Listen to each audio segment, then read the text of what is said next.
Oui, c'est lequel? Elisabeth, tu sais de quoi on va parler? De quoi on va parler? Du Saint-Esprit. Ah, merci Elisabeth. Donc juste quelques références. Par contre, j'ai pas le timing. Donc il faudrait me donner, me dire à peu près quoi. Juste, je vais parler 15 minutes. Voilà. Ok. Donc on va voir les attributs du Saint-Esprit. Donc je pense que vous les connaissez, mais peut-être répéter pour que nous puissions mieux comprendre qui il est. Donc on sait que le Saint-Esprit est omniprésent. Donc vous comprenez l'omniprésence, ce que ça signifie, ce qui peut être partout à la fois. Donc il est partout à la fois dans le monde, dans notre univers, sur le ciel, sur la terre. Donc on le voit s'attester dans plusieurs passages de l'Écriture, entre autres le psaume 139 au verset 7, où il dit, le psalmiste dit cela, où irai-je assez loin de ton esprit, où pourrais-je fuir loin de ta face? Si je monte au ciel, tu y es, si je me couche au séjour des morts, voilà. Donc on voit que le Saint-Esprit est omniprésent. On voit aussi dans l'Écriture que le Saint-Esprit est omniscient. Donc, c'est-à-dire il connaît tout de chacun de nous, nos pensées, ce que nous allons dire même avant. Et là aussi, il y a un passage de l'apôtre Paul aux Corinthiens, chapitre 1er, verset 2 à 10, où il est dit « Or, c'est à nous que Dieu a révélé par son Esprit, car l'Esprit examine tout, même les profondeurs de Dieu. » Donc, en fait, on ne peut rien lui cacher. En effet, qui parmi les hommes connaît les pensées de l'homme, si ce n'est l'esprit de l'homme qui est en lui? De même, personne ne peut connaître la pensée de Dieu, si ce n'est l'esprit de Dieu. Donc voilà, c'est pour ça que Dieu nous invite en Romains 12, verset 9, à être authentique, à être sans hypocrisie devant lui, parce que ça ne sert à rien, il connaît tout de nous. Donc la Bible nous parle d'un Dieu trinitaire, parce que vous comprenez quand on dit Dieu trinitaire. Dieu âme et esprit. Dieu trinitaire, c'est-à-dire il y a le Père, le Fils et le Saint-Esprit, qui est une seule personne.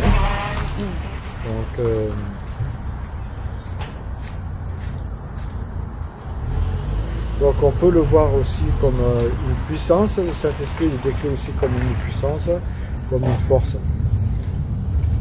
Alors, quelques passages qui nous rappellent ce qu'est le Saint-Esprit. Donc, on sait que c'est une personne qui vient prendre habitation à nous à partir du moment où, justement, nous lui laissons la place. Mais il ne viendra pas par force, il viendra par invitation. Et je crois que chacun de nous ici présent, nous avons invité le Saint-Esprit à venir dans notre vie. En tout cas, je l'espère. Si ce n'est pas fait, on le fera plus tard, vous le ferez plus tard, après la session. Donc voilà, je vois qu'il y a quelqu'un qui arrive. Oui, c'est ça. On trouve plusieurs attributs. Donc dans le livre des Actes, au chapitre 15,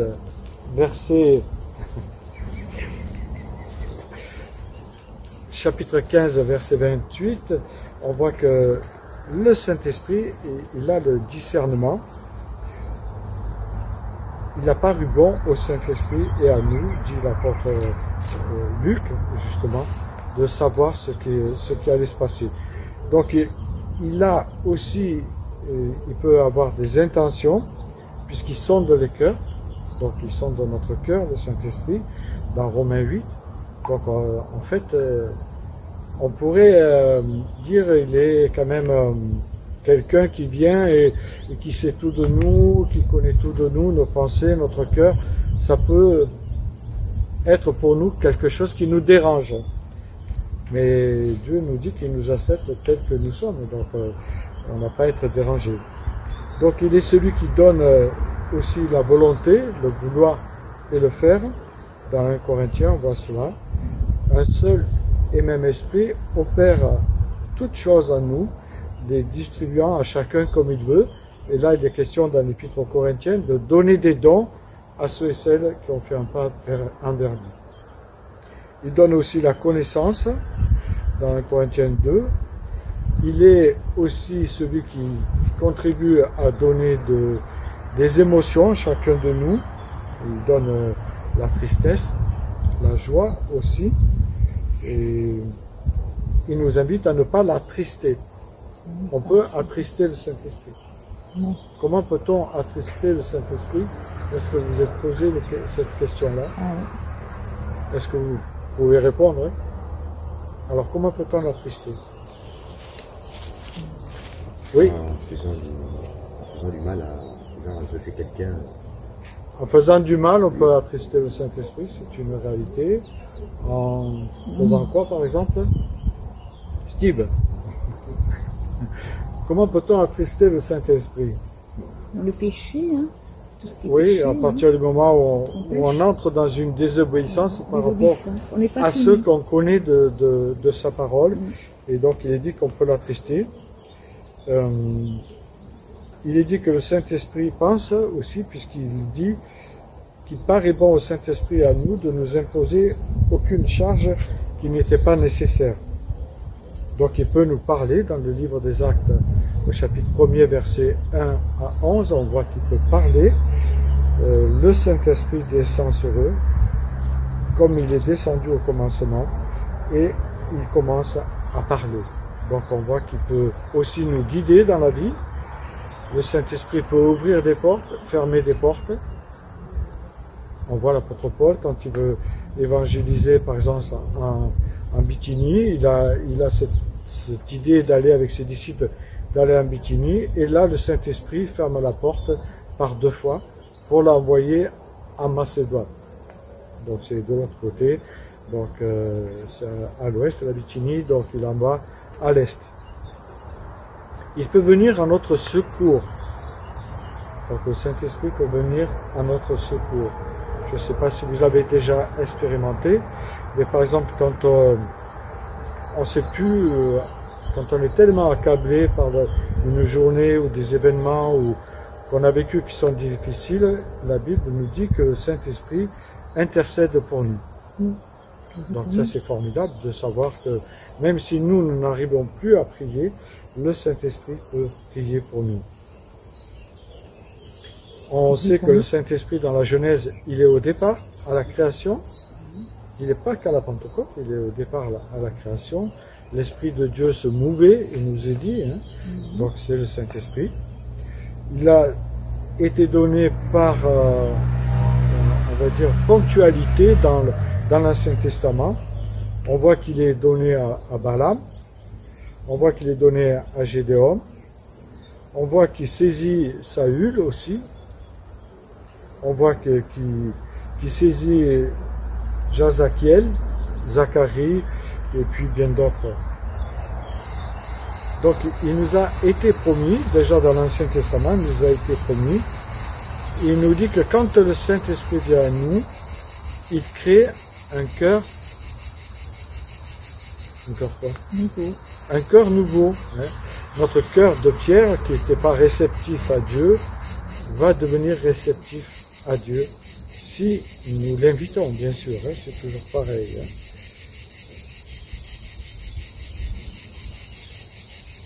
Dieu déclare, je mettrai ma loi au fond de leur être, et je l'écrirai dans leur cœur, je serai leur Dieu, ils seront mon peuple.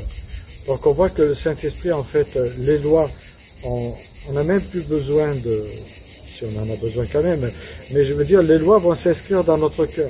C'est-à-dire, quand on fait quelque chose de mal, normalement, qui est en désaccord avec sa parole, on va être mal à l'aise. Ça vous est jamais arrivé d'être mal à l'aise? Comme ça m'est arrivé, ça m'arrivera. Voilà, parce qu'on sait qu'on désobéit quelque part à Dieu, volontairement ou involontairement. Donc le Saint-Esprit va mettre en nous ce mal-être pour que justement on s'en débarrasse, pas pour qu'on le garde. Donc il est celui qui transforme notre cœur. Le Saint-Esprit, il nous est dit qu'on le recevrait à la Pentecôte.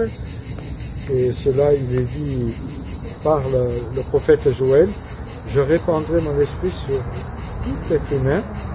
Donc à la fin des temps, Donc ça signifie qu'on est entré dans cette fin des temps, puisqu'il est dit à la fin des temps, vos fils et vos filles prophétiseront, je parlerai par des rêves à des vieillards et par des visions à vos jeunes gens. Et donc là, c'est dans Joël qu'on retrouve dans le livre des Actes.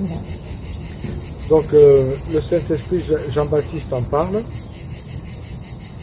Jean leur dit, moi je vous baptise avec de l'eau, mais celui qui est plus puissant que moi, et que je ne suis pas digne de délier la courroie de ses souliers, il vous baptisera avec le Saint-Esprit.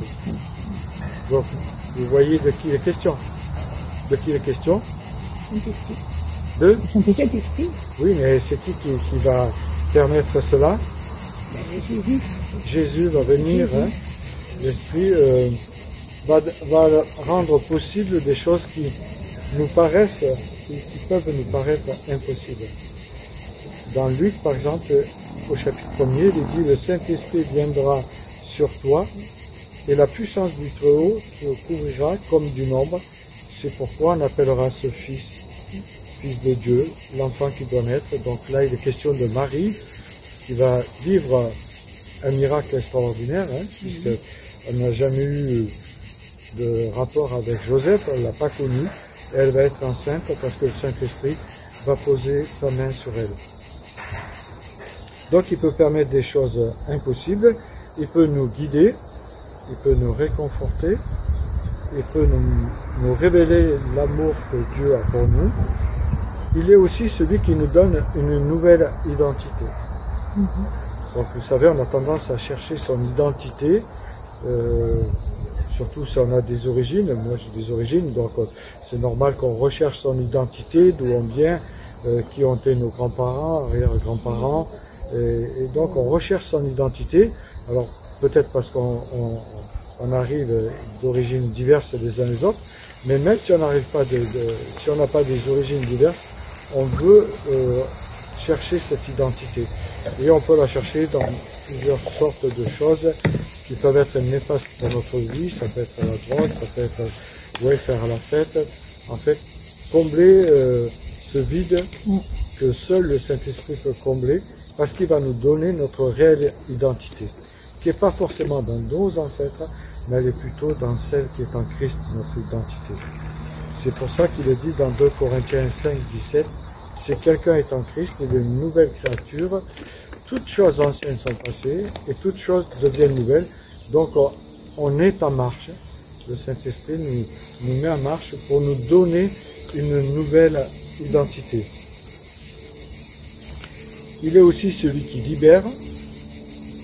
Donc vous savez, dans Ésaïe 61, il y a un passage qui nous parle que le Christ va venir, et dans l'épître, dans la lettre de Luc, au chapitre 3, je crois, on voit que Jésus va parler, qu'il est venu pour libérer les captifs.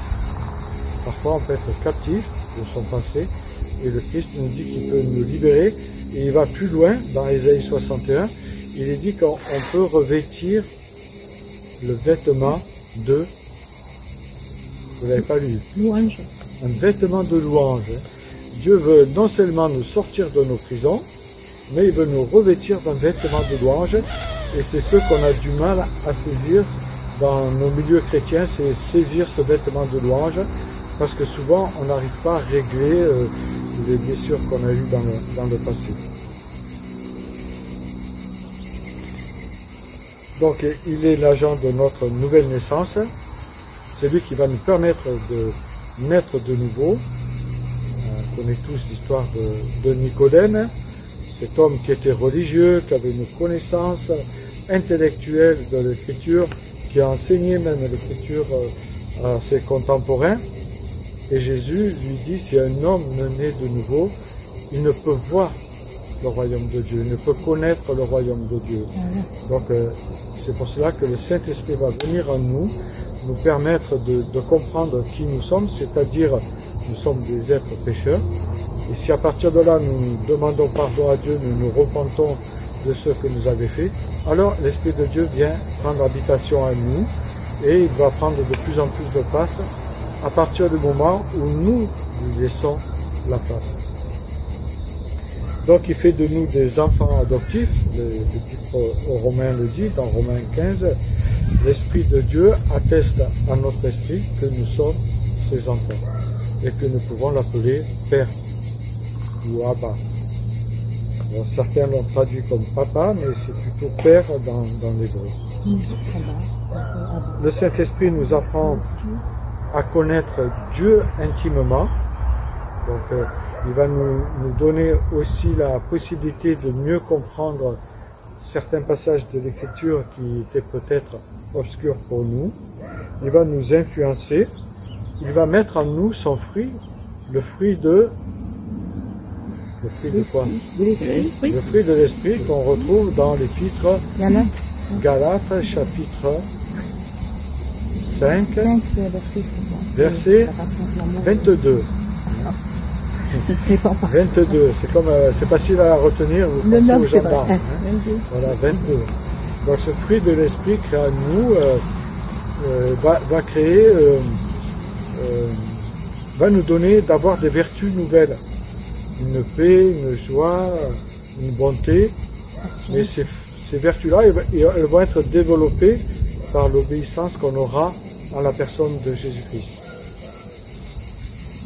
Donc le Saint-Esprit avait été annoncé dans le livre des Actes. Il est dit, ne vous éloignez pas de Jérusalem, mais attendez que le Père, ce qu'il a promis pour vous, le don que je vous ai annoncé, car Jean baptisait avec de l'eau, mais dans peu de jours vous serez baptisés avec l'Esprit Saint. Il est aussi notre consolateur, le Saint-Esprit.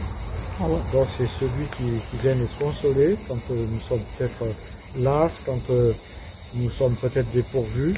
Il est là pour nous consoler comme un père. Et ce qui est intéressant dans l'Écriture, on voit que Dieu, il peut être un père, mais aussi une mère pour nous. Donc si nous avons perdu nos parents, eh bien, il peut venir nous consoler. Et ça, c'est quelque chose d'extraordinaire. Donc Jésus fait connaître encore le Saint-Esprit au travers de l'Écriture par ses disciples. Et il va descendre sur les disciples à Pentecôte pour qu'ils soient des quoi? Des témoins. Hein. Donc une fois qu'on a le Saint-Esprit, on a envie, normalement, si tout se passe bien à nous, on a envie d'en parler autour de nous. Il nous aide aussi à vivre la communion fraternelle, et ça c'est pas facile, parce qu'on arrive tellement d'horizons divers, avec une histoire différente à chacun, que normalement c'est difficile de s'entendre, mais le Saint-Esprit est là justement pour nous aider à nous entendre les uns les autres. Donc je ne sais pas le temps que j'ai parlé, 10 minutes, donc il reste 5 minutes. Et bien, je vous accorde ces 5 minutes pour poser des questions. Alors, poser des questions. Oui. C'est quoi le fruit de l'esprit? Le fruit de l'esprit, dans Galates 5, 22, c'est un fruit que Dieu nous donne quand on s'abandonne à lui, hein, quand on reçoit l'Esprit de Dieu à la nouvelle naissance. Et il y a plein de vertus qui vont être lues par notre sœur. Et oui, Galates 5, 22. Sinon, quelqu'un va... Galates 5, 22. Là, on entend les cigales pour le moment. Ou quelqu'un d'autre veut le lire? Vas-y, Abélie-le. Oui, il a. Je l'ai. Il est fort, hein? Oui, je la basse. Oui, oui, parce que moi, j'ai Oui, je la basse. hein. Oui, je la basse. Mais le fruit de l'esprit, c'est l'amour, la joie, la paix, la patience, la bonté, la bienveillance, la foi, la douceur, la maîtrise de soi. La loi n'est pas contre ces choses. Voilà, vous voyez, ces vertus, vous en avez compté combien? 7. Oh. 9, 10, 11, 10, 10. Alors? T'as pas compté? Ah, voilà, on m'a donné une pierre avec... Oh là, je vais compter, moi. Combien il y en a? Il y a longtemps. Hein? Tu en vois 7 là? 12, non? 12? 12, non? 12. 12 oula, oula. Bon, après il y a la prière, Ah donc oui, il y a on la peut charité, rajouter la joie, la si vous paix, la voulez. patience. il y a Donc le- la bienveillance, la bonté, la Ah oui, fidélité, la douceur, la patience, la paix, la maîtrise de soi, la joie et le dernier. Je sais pas. Il est en premier, mais moi je l'ai dit en dernier. L'amour, hein. L'amour, oui. Donc, donc il est question. Il y en a combien là? 9, oui. Ah, 9? 9. Et puis ça termine par Ça la dépend prière aussi qui des englobe fruits. le fruit de l'esprit. Les vertus. Voilà. Donc il y a 9 vertus. Hein. Il n'y a qu'un esprit et 9 vertus. Un peu comme une grappe de raisin. Vous prenez une grappe de raisin, c'est un fruit, et il y a des grains qui vont se développer plus que d'autres. Peut-être que nous avons besoin d'avoir plus de joie dans notre vie. Peut-être que nous avons besoin d'avoir plus de patience. Et ça, je m'adresse aux dames. Vous avez besoin de plus de patience, peut-être. Je ne sais pas. Oui, non, les hommes aussi, je pense. Oui, c'est bien là, c'est bien de dire ça. Bon. La patience. Le dôme, parce que Nous, on a la patience. d'habitude, elles réagissent, là, elles n'ont pas réagi.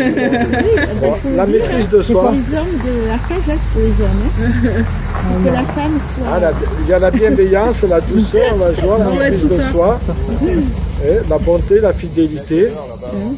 Mais On essaie d'avoir la patience, elle te dit. est-ce que Jean-Pierre demande est-ce qu'on doit se limiter à son nombre? Bien sûr que non. Voilà. Bien sûr que non. C'est pas. On ne va pas s'arrêter. Donc en tout cas, ce qui nous aide bien, c'est la première vertu que nous voyons, c'est l'amour. Donc l'amour, dans 1 Corinthiens 13, il est très bien décrit. Et si vous ne vous rappelez pas, si vous ne vous souvenez pas, lisez-le. Donc l'amour, il décrit beaucoup de choses parce que c'est la question d'un amour agapé. C'est pas l'amour comme nous l'entendons, l'amour héros, l'amour philo ou l'amour strone qu'on appelle. Hein. Donc tout ça, c'est notre amour que nous retrouvons dans l'Écriture. Mais l'amour agapé, c'est l'amour qui vient de Dieu, qui nous aide et qui nous apprend à nous aimer tels que nous sommes les uns les autres, qui nous apprend par exemple à aimer le frère ou la sœur au travers de la croix. C'est vrai, Voilà. c'est important. Moi aussi. je vois par exemple Warren, je le vois au travers de Christ. Oui. Donc je le vois comme un saint. La Bible nous dit que nous sommes saints. Et nous sommes saints. Nous sommes saints. Donc ça veut dire consacré à Dieu. Voilà. Notre âme, notre esprit, notre corps est consacré à Dieu. En fait, le Saint-Esprit devient le temple. Hein, le temple. Nous formons un temple. C'est pas important la patience aussi? Si, La c'est la patience, c'est la maîtrise Oui, de voilà, soi. Hein. voilà, la La patience, maîtrise de c'est soi, très bien important. sûr, oui. Non, mais vous pouvez voir dans les vertus que nous avons tous des vertus à travailler ou plusieurs vertus à Tout à fait. travailler. Ah oui. Et demander à Dieu de nous aider. Et c'est un peu comme le raisin, elles vont grandir ces Oui. vertus. Hein. C'est vrai. c'est Alors des fois, il y en a qui sont toutes petites. Hein. Peut-être qu'on manque de joie, peut-être qu'on manque de bienveillance ou je ne sais quoi. Mais ces fruits-là, le fruit va permettre à ces vertus de grandir. Et pour cela, il faut défricher le terrain. Tout à fait. Et une vie, il faut défricher le terrain. Donc, on peut peut-être arrêter. Non, parce que je pense que je vais dépasser le temps. Et je vais laisser du temps aussi à Philippe. Certaines choses qui ont déjà été dites, donc voilà, bon, ça aura, vous aurez l'impression un petit peu que c'est des répétitions, mais on essaiera d'aller un petit peu plus en détail. En fait, voilà, dans cette seconde partie, on va regarder plus précisément ce que fait le Saint-Esprit. Voilà, donc ça a déjà été évoqué par Michel. Donc la première chose qu'il fait, c'est une nouvelle naissance. Dans Jean 3, je ne sais pas si vous avez déjà vu, c'est l'histoire de Nicodème qui vient voir de nuit Jésus. C'est un religieux, enfin quelqu'un qui connaît bien les Écritures. Il vient le voir en cachette parce que il voulait pas trop quand même que ça se sache. Et dans leur échange, il y a Jésus qui lui dit je te le déclare, c'est la vérité, personne ne peut entrer dans le royaume de Dieu s'il ne naît pas d'eau et d'esprit. Alors, enfin, sur le coup, il n'a pas trop compris, en fait, parce que naître de nouveau, qu'est-ce que ça veut dire? Nous, on connaît la naissance physique. Enfin, il lui dit, moi, je peux pas rentrer dans le ventre de ma mère et renaître. Enfin, c'est pas possible. Voilà. Et en fait, il lui a dit que la seconde naissance, en fait, c'est une naissance spirituelle. Et c'est là, en fait, que l'Esprit Saint rentre en action. Cette nouvelle naissance, c'est le Saint-Esprit qui vient vivre en nous, qui transforme notre cœur de l'intérieur. Mais c'est pas que extérieur, c'est très très profond. En fait, c'est comme si une nouvelle vie commençait. Voilà. Et c'est un peu un changement qui bouleverse tout, parce qu'on entre dans une nouvelle famille. C'est le Saint-Esprit nous relie à Dieu comme un père, et il nous unit, ce que disait Pascal, aux autres croyants qui deviennent nos frères et sœurs. Il nous donne aussi des dons, des talents pour que cette famille puisse grandir, c'est-à-dire pour évangéliser. Mais avant qu'on dise oui à Jésus, c'était une question qu'on se posait tout à l'heure, l'Esprit Saint, il agit déjà, il est là pour essayer de convaincre. Ça travaille notre cœur, ça nous fait montrer que il y a quelque chose qui va pas, que il faut faire ce pas et aller vers Jésus et dire oui Seigneur, je te donne ma vie, et à ce moment-là, l'Esprit Saint vient en nous. D'ailleurs, Jésus avait dit, il est avantageux que je m'en aille, car si je ne m'en vais pas, le consolateur, qui est le Saint-Esprit, ne viendra point à vous. Si je m'en vais, je vous l'enverrai, et quand il sera venu, il convaincra le monde de péché, de justice et de jugement. Voilà, donc en fait, c'était une question qu'on se posait, mais le Saint-Esprit, c'est vraiment lui qui travaille dans le fond pour notre engagement, et ensuite il continue à travailler jour après jour. Il nous transforme, il nous guide, et on peut dire, il nous façonne. Il y a l'image du potier, avec un vase, et en fait, c'est de l'intérieur, petit à petit, le Saint-Esprit vient façonner notre vie. Donc ensuite, il nous fait devenir des enfants de Dieu. C'est pas symbolique, c'est réel. Dans Romains, il est dit maintenant donc il n'y a plus de condamnation pour ceux qui sont unis à Jésus-Christ. Car la loi de l'Esprit Saint, qui donne la vie par Jésus-Christ, a libéré de la loi du péché et de la mort. Qu'est-ce que ça veut dire? Ça veut dire que grâce à Jésus, nos fautes sont effacées. Et mieux encore, c'est que Dieu, il nous a adoptés. On est enfants de Dieu. Dans le monde antique, ce qu'il faut savoir, c'était que quand un enfant était adopté, en fait, il ne pouvait plus être nié. Donc, à partir du moment où Dieu nous a adoptés, en fait, on est ses enfants et on restera ses enfants. On devient héritier à part entière, comme dans le monde antique. Voilà, c'est ce que Dieu a fait pour nous. Dans Jean aussi, il est dit, à ceux qui reçoivent Jésus et qui croient en son nom, est donné le pouvoir de devenir enfants de Dieu. Voilà, c'est vraiment pour confirmer ce que je vous dis. Et dans Romains, il nous précise, si nous sommes enfants de Dieu, nous recevons en partage les biens promis par Dieu à son peuple. Et ces biens, nous les recevrons avec le Christ. Nous devenons donc co-héritiers du Christ, de Jésus. Ça veut dire que ce que le Père a donné au Fils, on le partage avec lui, c'est-à-dire la vie éternelle, la résurrection, la joie parfaite et le règne éternel. Toutes ces choses-là viennent avec nous. Donc, être enfant de Dieu, c'est avoir une nouvelle identité et un avenir glorieux. Voilà, ce n'est qu'un commencement. Donc ensuite, il y a eu une nouvelle naissance, c'est le début, mais bon, quand on est un enfant, à 2 ans, on ne sait pas faire grand-chose, et puis petit à petit, on grandit pour apprendre. Et c'est là que notre relation avec Dieu, au fur et à mesure que l'on grandit avec lui, elle se développe. Et c'est là que l'Esprit Saint nous aide au quotidien. Dans Éphésiens, il a dit, en effet, les uns et les autres, nous avons un libre accès auprès du Père par le Saint-Esprit.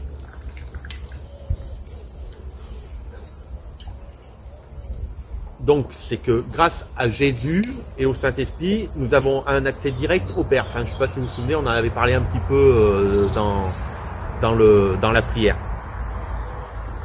On n'a plus besoin d'intermédiaire, c'est l'Esprit Saint qui nous introduit dans la présence de Dieu. Et cette relation, comme avec l'Esprit Saint, elle nous aide à prier. Enfin, voilà, ceux qui étaient là, on en avait parlé. Dans Romains 8, il est dit, l'Esprit Saint vient en aide à notre faiblesse, car nous ne savons pas prier comme il faut. Mais l'Esprit lui-même intercède pour nous en gémissement inexprimable. Donc ça veut dire qu'il est là quand les mots nous manquent, même si notre cœur est lourd, il prie avec nous et pour nous. Ensuite, c'est pas tout, il nous aide aussi à comprendre la Bible et à ce que Dieu veut dire pour nous à travers la Bible. Voilà, enfin on avait vu que la Bible c'est pas toujours facile à comprendre, qu'il y avait différentes méthodes pour le faire. Mais c'est en accueillant l'Esprit Saint, et en fait les paroles de Dieu, elles prennent vie en nous. C'est lui qui nous éclaire, ça touche notre cœur et ça donne du sens à ses paroles. Et aussi, il nous donne la force de continuer dans les moments difficiles. Le lien avec Dieu est entretenu jour après jour par l'Esprit Saint. Donc ensuite, ça permet de développer un nouveau caractère. Parce que je sais pas si vous avez déjà eu des enfants, mais en fait, suivant comment les élèves, quand même, on leur donne un caractère. Voilà, si on lui permet tout, fera tout, si on lui permet rien, on lui donne, il fera moins quoi, voilà. Il faut lui donner un cadre. Et l'Esprit Saint, il nous donne un peu ce cadre pour que nous devenions semblables à Jésus, en passant du temps avec lui. Dans 2 Corinthiens, il est dit, nous tous, le visage découvert, nous reflétons la gloire du Seigneur. Ainsi, nous sommes transformés pour être semblables au Seigneur, et nous passons d'une gloire à une gloire plus grande encore. Voilà en effet ce que réalise le Seigneur, qui est l'Esprit. Donc ça veut dire que l'Esprit travaille en nous pour changer notre caractère, et ce changement, c'est pas que des efforts humains, c'est profond, c'est de l'intérieur, c'est à mesure que Dieu agit. Donc on va le reciter, c'est dans Galates, le fruit de l'esprit est l'amour, la joie, la patience, la bonté, la bienveillance, la foi, la douceur et la maîtrise de soi. Voilà, c'est petit à petit, le Saint-Esprit travaille en nous pour justement que nous développions le fruit de l'esprit et toutes ses vertus. Est-ce qu'on peut rajouter le bonheur sans mettre le bonheur? Pardon? Est-ce qu'on peut rajouter le bonheur dedans? Attends, excuse-moi, je t'ai pas entendu. Rajouter le bonheur. Rajouter le bonheur. Non, le bonheur, c'est autre chose. C'est autre chose à développer. Là, je laisserai plus Pascal répondre après. Voilà. Donc, le fruit de l'esprit, c'est une transformation lente mais réelle. C'est pas devenir quelqu'un d'autre, mais en fait, c'est que Dieu veut qu'on devienne pleinement nous-mêmes, selon ce que Dieu il avait prévu pour nous en fait. Dieu a un plan pour chacun de nous, et par le Saint-Esprit, si on l'écoute et si on le laisse agir, on devient ce que Dieu avait prévu que l'on devienne. Alors bien sûr, l'amour vient en premier, l'amour agapé, parce que c'est le fondement de tout. Et de lui découle en fait tout le reste, la joie, la paix, qui ne dépendent plus des circonstances. C'est une paix plus profonde et une joie plus durable, une transformation plus radicale. Voilà, c'est tout, plus. Ensuite, quand l'esprit agit en nous, il nous transforme pas en solitaire spirituel, comme disait Javi, voilà, excuse-moi, j'avais demandé ton nom. Voilà. Pierre. Voilà. Mais en fait, il nous connecte à la famille de Dieu, aux enfants de Dieu. Et en fait, son désir, c'est que cette famille, elle soit unie. Dans Éphésiens, il nous est dit, il n'y a qu'un seul corps et un seul Saint-Esprit, de même qu'il n'y a qu'une seule espérance à laquelle Dieu nous a appelés. Il y a un seul Seigneur, une seule foi, un seul baptême, il y a un seul Dieu, le Père de tous, qui règne sur tous et agit par tous et demeure en tous. Ce que je veux dire, c'est que le lien que crée l'Esprit au travers les chrétiens dépasse les barrières. J'aime bien la phrase de Pierre-Yves. En fait, l'Église est une grande maison, mais il y a plusieurs pièces. Voilà. Mais ce qui nous unit, ben, c'est l'amour de Christ. Alors, on en a parlé un tout petit peu aussi tout à l'heure. C'est que à partir du moment où le Saint-Esprit vient en nous, ben, dans une famille, il y en a qui savent faire la cuisine, il y en a qui savent bricoler, il y en a qui savent chanter, enfin voilà. Il nous donne une diversité de talents. Et en fait, ces dons, ils viennent du Saint-Esprit pour faire grandir l'Église. Dans 1 Corinthiens, il est dit, en chacun, l'Esprit Saint se manifeste par un don pour le bien de tous. C'est-à-dire que à chacun, l'Esprit Saint vous a donné au moins un don qu'il va falloir faire fructifier tout au long de votre vie avec Dieu. Il n'y a pas de petits dons en fait. Chacun reçoit quelque chose à offrir et c'est ensemble qu'on construit le corps de Christ. Voilà. J'ai pas d'exemple, je vais pas vous donner d'exemple concret, mais voilà. Mais Dieu vous a donné un don que vous devez développer pour faire grandir l'Église.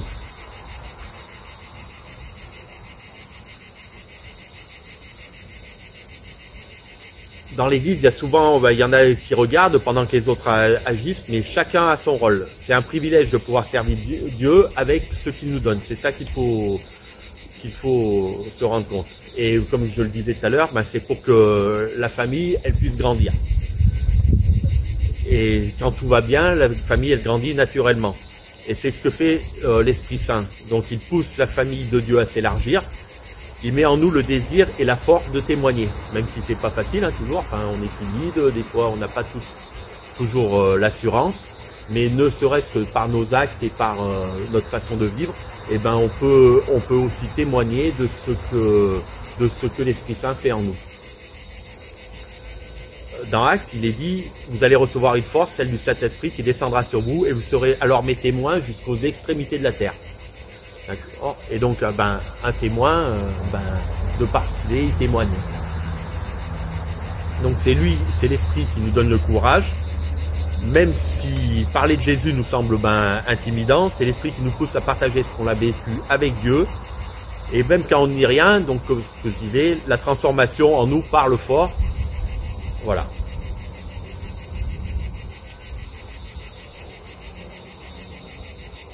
En fait, quand l'Esprit agit dans notre cœur, on devient un témoignage vivant. Donc, et les vertus du fruit de l'Esprit, donc la paix, la joie et notre amour, ils deviennent visibles. Il y a un autre aspect aussi, alors qui n'est pas facile pour tout le monde, c'est l'accueil. C'est souvent par la bienveillance, l'hospitalité, que les gens découvrent l'amour de Dieu. Et l'Esprit aussi agit dans ces gestes simples. Pascal nous reçoit et puis voilà, en fait c'est l'Esprit Saint qui agit en elle au travers de ce geste. Éphésiens nous dit d'être continuellement rempli de l'Esprit Saint. Donc ça ne veut pas dire que ce sont des événements ponctuels, le dimanche, à notre conversion, 3 fois par an, voilà. C'est un style de vie. On doit laisser de plus en plus sa place à l'Esprit, et c'est pour vivre une vie chrétienne rayonnante et profonde. Voilà. Et c'est en fait là où on va terminer, où la Bible se termine, c'est une invitation, parce qu'il est dit dans l'Apocalypse que celui qui a soif vienne, que celui qui veut de l'eau de la vie la reçoive gratuitement. C'est l'appel de l'Esprit. Il n'exige pas, il invite. C'est pas il ne vous forcera jamais. Il vous convaincra, mais il ne vous forcera jamais. Et il nous dit, si vous avez soif de vie, de sens à votre vie, de paix, de vérité, il vous dit, viens, reçois gratuitement. Et donc si aujourd'hui vous n'avez pas encore cette soif, ou si vous l'avez déjà, vous pouvez dire à Dieu en toute cette netteté, Seigneur, cette soif, donne-la moi, et il sera là pour vous rejoindre et vous conduire dans la vie véritable. Voilà. J'espère avoir été clair. Donc,